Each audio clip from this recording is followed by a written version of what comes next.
నమస్కారం. కథను వినబోయే శ్రోతలకు చందమామ కథలపై ఆర్కే స్వాగతం. ప్రస్తుతం చెప్పబోయే 3 కథలలో మొదటి కథ అతి తెలివి వ్యాపారం.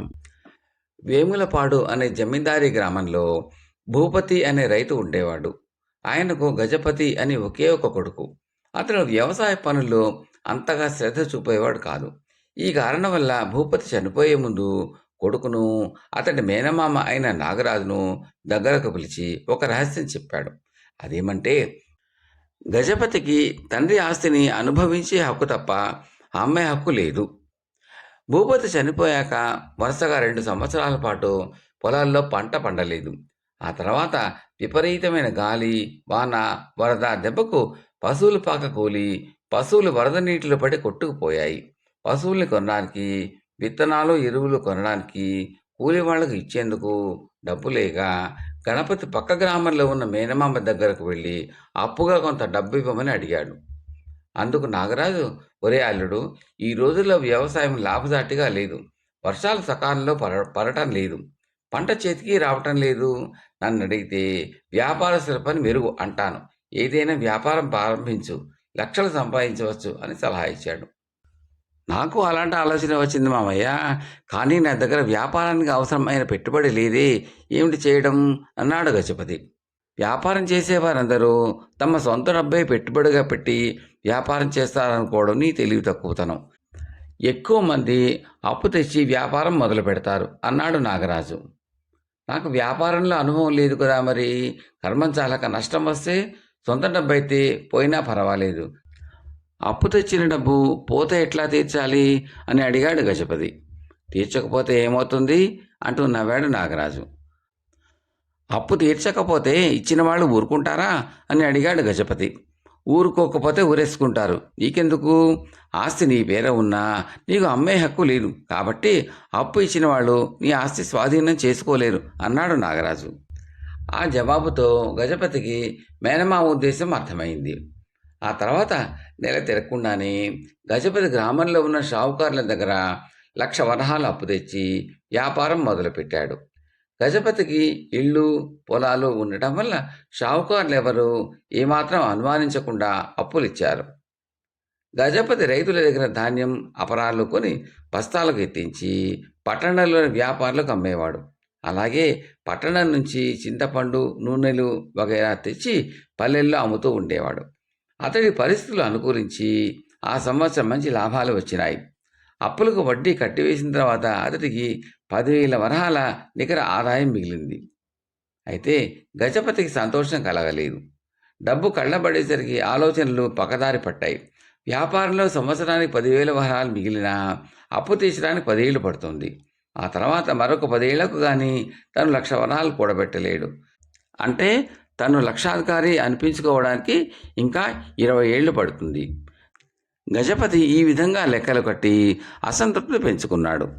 తనకు వ్యాపారంలో నష్టం వచ్చిందని షావుకారులను మోసం చేసి క్షణాల మీద లక్షాధికారి కావాలని అతడు నిశ్చయించుకున్నాడు. ఆస్తి అమ్మే హక్కు తనకు లేదు కాబట్టి తను ఎవరూ ఏమీ చేయలేరు అన్న ధీమా కలిగింది అతనికి. గజపతి 1,00,000 వరహాలను తన మేనమామ ఇంటి దాచి వ్యాపారంలో విపరీతంగా నష్టపోయి దివాళా తీశానని నలుగురితోనూ చెప్పసాగాడు. ఇది విన్న షావుకారులు ఆరా తీసి గజపతికి ఆస్తి అమ్మే హక్కు లేదని తెలుసుకుని ఏం చేయాలో తోచక జమీందారు దగ్గర ఫిర్యాదు చేశారు.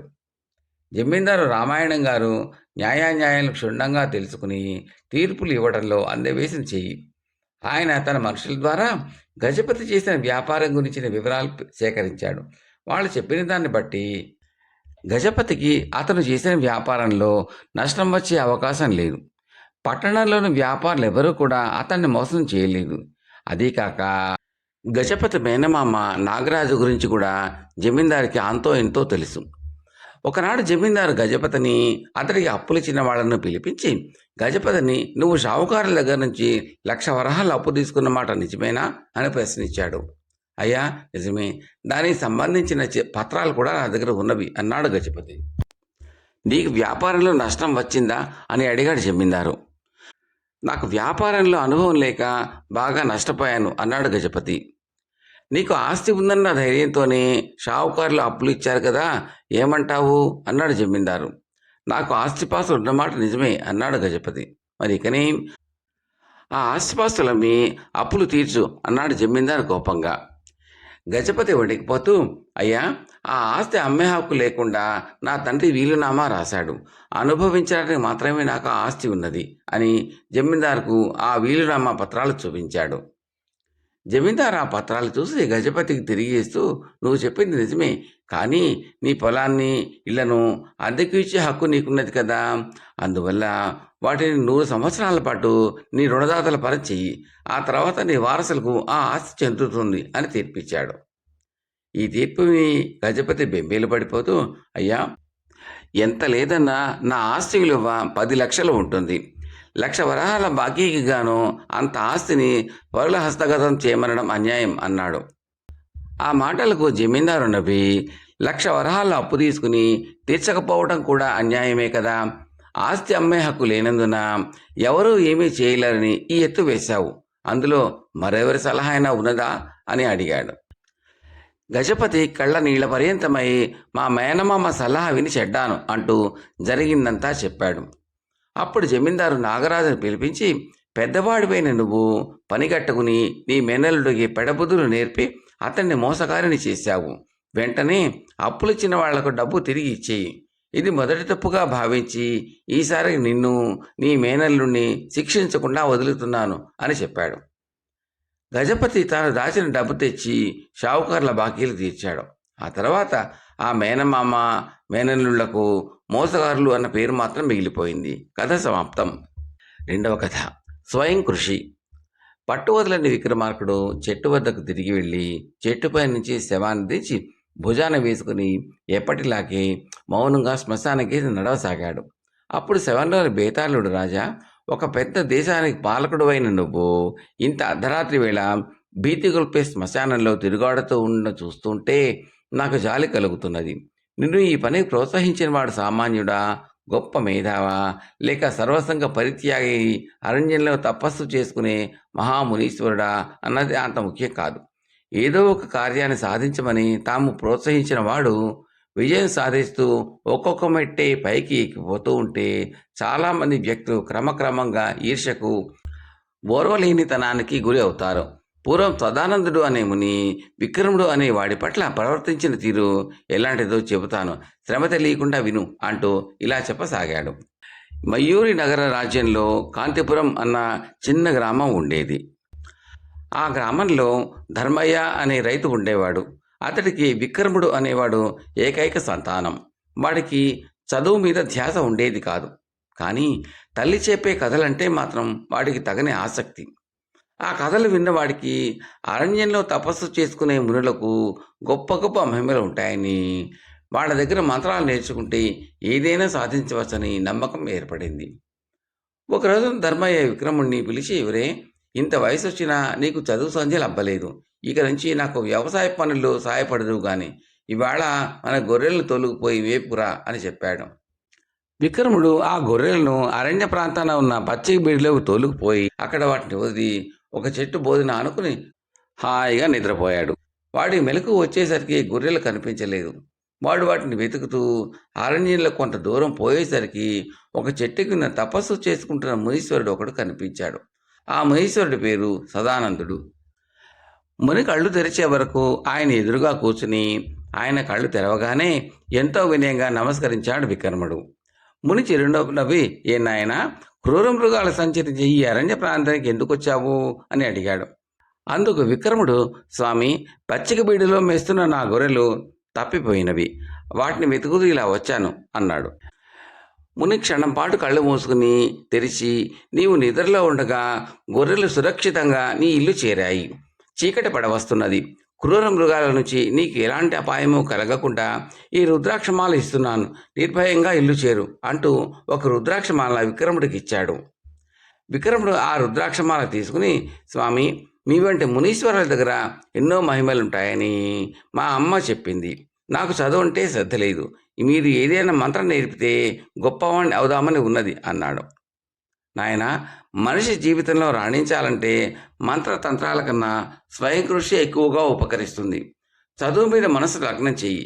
ఒంటరిగా ఇంత దూరం అరణ్యంలోకి వచ్చిన నీవంటి ధైర్యశాలి జీవితంలో రాణించగలగడం ఏమాత్రం కష్టం కాదు అన్నాడు ముని. ముని ఇచ్చిన ప్రోత్సాహంతో ఆ రోజు నుంచి విక్రముడు చదువు మీద మనసు లగ్నం చేశాడు. వాడు రాత్రనక పగలనక చదువుతూ గురువులకు అభిమాన పాత్రుడయ్యాడు. 15 ఏళ్ల వయసు వచ్చేసరికి శాస్త్ర విద్యలన్నీ నేర్చుకున్నాడు. ఒకనాడు విక్రముడు అరణ్యానికి వెళ్ళి సదానందమునితో, స్వామి, మీ ప్రోత్సాహంతో చదువు మీద మనసు లగ్నం చేసి వేద శాస్త్ర విద్యలు అభ్యసించాను. అయినా నాకు తృప్తి కలగటం లేదు.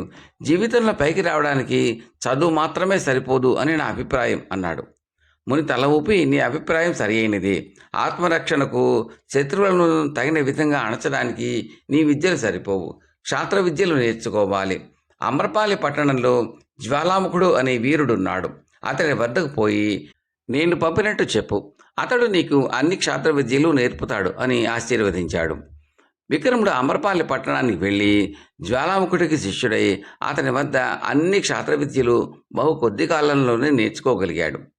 ఆ సమయంలో రత్నభూషణుడు అనే జమీందారు దగ్గర నుంచి విక్రముడికి కబురు వచ్చింది. విక్రముడు ఆయనను కలుసుకున్నాడు. జమీందారు అతడితో, విక్రమ, నిన్ను గురించి జ్వాలాముఖుడి ద్వారా విన్నాను. నిన్ను నా అంగరక్షకుడుగా నియమించుకోవాలని ఉన్నది, సమ్మతమేనా అన్నాడు. విక్రముడు అందుకు అంగీకరించి ఆ రోజే బయలుదేరి సదానందముని వద్దకు వెళ్ళాడు. జరిగినంత ఆయనకు వివరంగా చెప్పి, స్వామి, ఈ అంగరక్షకుడు ఉద్యోగం నాకు తగినది కాదని తెలిసి అంగీకరించాను. వచ్చిన అవకాశాన్ని వృధా చేయకుండా దాని ఆసరాతో మరొక మంచి ఉద్యోగం సంపాదించాలని నా ఆలోచన సరియైనదేనా అని అడిగాడు. అందుకు సదానందముని, నీ ఆలోచన సరి అయినదే. నీవు మరింతగా అభివృద్ధికి రావాలని ఆశీర్వదిస్తున్నాను అంటూ విక్రముని ప్రోత్సహించాడు. మయూరు నగరం మంత్రి సుమంతుడు రత్నభూషణుడికి మంచి స్నేహితుడు. ఒకసారి ఆయన రత్నభూషణుడు చూడవచ్చి మాటల సందర్భంలో, మన రాజ్యపు ఆర్థిక పరిస్థితి ఏమీ బాగాలేదు. కోశాగారంలో తగినంత ధనం లేదు. పరిస్థితిని మెరుగుపరచాలంటే ప్రజల మీద అదనపు పన్నులు వేయాలి. కానీ రాజుగారికి అది ఇష్టం లేదు. ఏం చేయాలో పాల్పోవటం లేదు అన్నాడు. దాపల నుంచి ఆ మాటలు విన్న విక్రముడు వెంటనే, మంత్రివర్య, మీరు మరొకలాగా అనుకోకపోతే ఒక మాట చెప్పగలను. ప్రజల మీద అదనపు పన్నులు వేయకుండానే కోశాగారాన్ని నింపే ఉపాయం నేను చెప్పగలను అన్నాడు. ఏమిటా ఉపాయం అన్నాడు సుమంతుడు ఆత్రంగా. తూర్పు సముద్రంలోని దీవులతో, మన ఇరుగు పొరుగు రాజ్యాలతో వర్తక వ్యాపారాలు చేసే వణిక్ ప్రముఖులు మన రాజ్యంలో ఎందరో ఉన్నారు. వాళ్ళు రాజుగారికి స్వయంగా కట్టవలసిన పనులు కడుతున్నారో లేదో ఆరా తీయించండి, సమస్య పరిష్కారం అయిపోతుంది అన్నాడు. సుమంతుడు విక్రముడిని మెచ్చుకుని, ఈ విషయం ఇంతవరకు మా ఆలోచనకే రాలేదు. నీ సూచన అద్భుతం అని రత్నభూషణుడితో, మిత్రమా, నీ అంగరక్షణను నాకు అప్పగించరాదు. ఇక నుంచి నాకు సలహాదారుగా ఉంటాడు అన్నాడు. ఇందుకు రత్నభూషణుడు అంగీకరించాడు. ఇది విన్న సదానందముని విక్రముడితో, బుద్ధిబలంతో మరికొంత ఉన్నత స్థానానికి చేరావు. స్వయం కృషి అంటే ఇదే అన్నాడు. ఒకనాడు దుష్టముఖుడు అనే మాంత్రికుడు మహారాజు మంజీరనాథుడి సభామంటపానికి వచ్చి, రాజా, ఈ భూమండలంలోని అత్యంత సౌందర్యవతిని వివాహమాడాలని మంత్రదర్పణంలో చూశాను. నీ కుమార్తె స్వయంప్రభ కన్నా సౌందర్యవతి మరెక్కడా లేదు. మారు మాట్లాడకుండా ఆమెతో నా వివాహం జరిపించు. నన్ను ఎదిరించగల శక్తివంతుడు భూప్రపంచంలో లేడు అన్నాడు. ఆ మాటలకు ఆగ్రహించిన రాజు మంజీరనాథుడు పొర నుంచి కత్తి దూసి సింహాసనం మీద నుంచి లేచాడు. దుష్టముఖుడు వికటాటహాసం చేస్తూ చేతిలోని మంత్రదండాన్ని గాలిలో తిప్పాడు. మరుక్షణం మంజీరనాథుడు కుడి చెయ్యి, కుడికాలు చచ్చబడిపోయి సింహాసనం మీద కూలబడ్డాడు. దుష్టముఖుడు సభామండపంలో ఉన్న వారందరికేసి కళ్ళెరజేసి చూస్తూ, మీలో ఎవరైనా నన్ను ఎదిరించే ప్రయత్నం చేస్తే వాళ్లకు ఇదే గతి పడుతుంది అని హెచ్చరించి యువరాణి స్వయంప్రభతో సహా మాయమయ్యాడు.